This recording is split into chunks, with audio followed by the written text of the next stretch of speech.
I'd like to address some of the responses I got from my last vlog, where some people are telling me that if Digg were to allow marketers to do whatever they please, the front page would be full of publicists. Let me make this straight.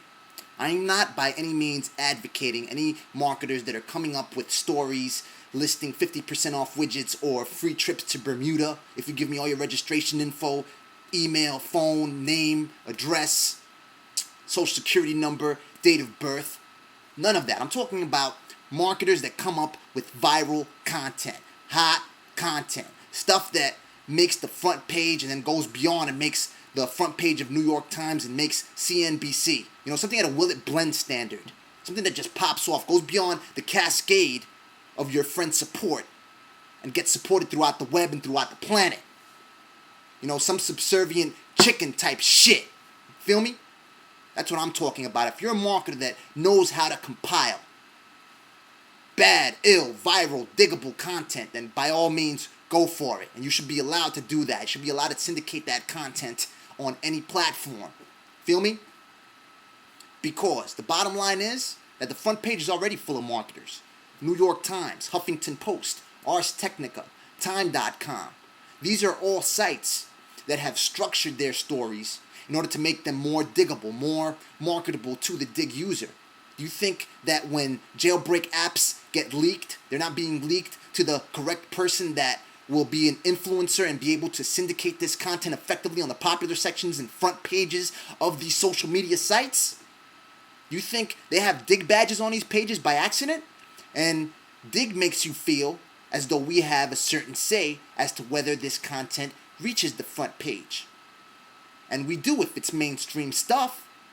Because all these mainstream sites, what they want impressions. They want impressions so they can get more money from their advertisers. They want you to dig their stuff. They want you to visit their sites so they could boost their impression counts on their analytics and show that to their advertisers and tell them, listen, we have a valuable property that you have an interest in investing in because it is valuable and it gets 80,000 visitors from Digg.com, whether you are getting paid as a user.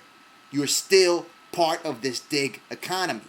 And they think that you still have, they say that we still have a say as to whether this content reaches the front page or not. And like I said, as it, to a certain extent, it does. But when you have a user telling them that's going loose and telling them how to run their company, by no means. I mean, I think what happens is it goes into discussion. Kevin and Jay start getting into it, and Kevin is like, no, I'm not going to let him get on the front page because then everybody else wants to do the same thing and tell me what to do. And no, it's my company. It's my company, all right, dude? It's my company. And what? And he's saying that I'm squeezing the ice too tight? I'm going to squeeze your balls too tight, okay? Number Neil, I'm going to squeeze your balls too tight. You know? It's auto-barium. It's just auto-barium. And they start to pull out all the auto-bury equipment. And once the page gets 300 digs, that was easy. Because they have this buzzer, looks like the Staples button, that's got a USB attached to their Mac, and that automatically takes it off the queue. Or they may do it organically, because what? They have about 75 employees, I believe.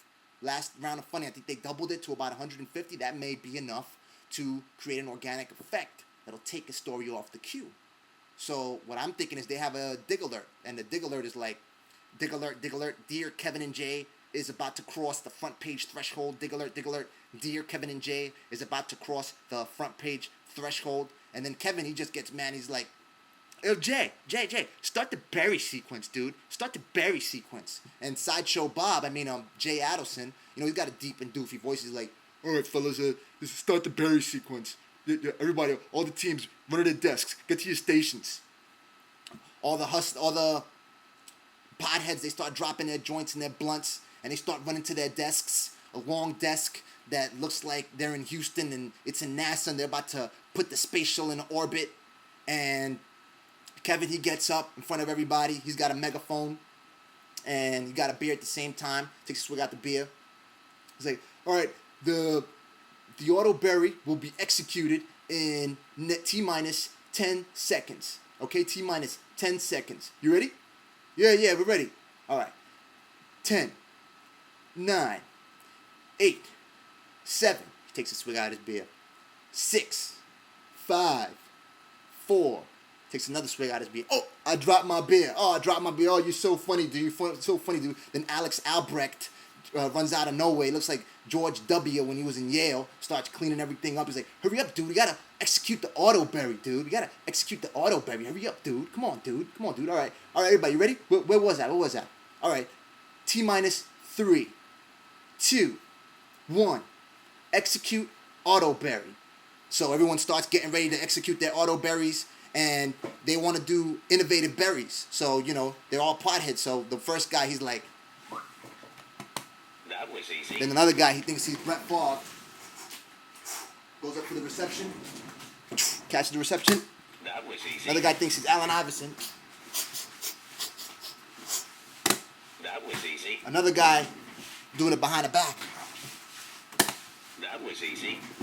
And after 75 to 150 organic berries, it's possible that a story, regardless of how many digs it has, it cannot sustain that amount of berries in that short amount of time. So it gets buried and it goes off the queue. Now, I want to hear what you think. What do you think? Do you think there's an auto berry that's controlled by the administration, or do you think it's just a conspiracy theory? You let me know, okay? Hit me at twitter.com/notify-Neil. That's twitter.com/notify-Neil. And let me know, what do you think? Do you think that I'm right and indeed there is an auto berry on the part of the administration? Or I just belong in a straitjacket and a rubber room, a padded room, and they should just lock me up and throw away the key? If you support me, great. You know, vote for me, put me on the next debate. And if you don't, voice it, regardless of what. Why? Because, honestly, That was easy. regardless of what happens, more important than me, more important than this YouTube interface through which I upload and give you this message, you, as the user, comes first. Before dig.com, you come first. Before Pee Wee Herman, Kevin Rose, you come first. Before Sideshow Bob, Jay Adelson, you come first. All right? Before, if you're a YouTuber, if you're a stumbler, if you're a Twitter user, before YouTube, before twitter.com, before any platform, before any niche social media site, MySpace, before Obama, what? You come first.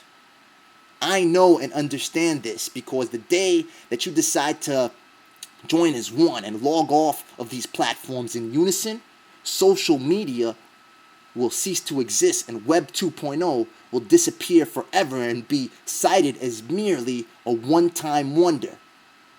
All right? And I know because I'm my diggest keeper. You feel me? And if you are completely against everything that I'm saying and in every manner that I am saying it, by all means, say it. Say it and bury it. And bury it. Because you are the one who ultimately decides. And I am going to get mine regardless. So you get yours.